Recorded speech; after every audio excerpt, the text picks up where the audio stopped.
Дали Стојковски е шеф на урбаната мафија?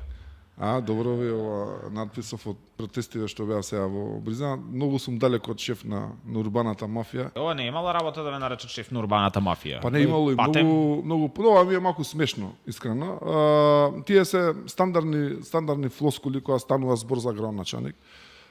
Еве шеф на урбаната мафија, зградоначалник, крадоначалник, не знам што имаше друго.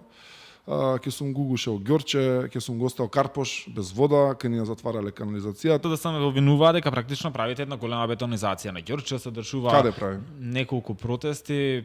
Кажете ми вие каде правите? Дали правиме ве? Вие сте виделе, сте поминале с Ѓорче, сте забележиле дека нешто монументално такво се бетонизира и се гради? Да не почне. Ма еве, ајде да видиме.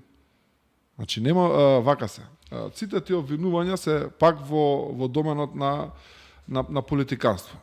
На СДСМ во Ѓорче Петров нема остана ништо друго. 20 години нема победа направена. Има еден фаќајќи го бранат некои локални избори, мислам дека ги добија едни локални избори со мојот претходник. Меѓутоа на наредните го пуштија човекот низ вода. Не се сериозни како структура, мислам дека тие го кажуваат она што тие си го замислиле.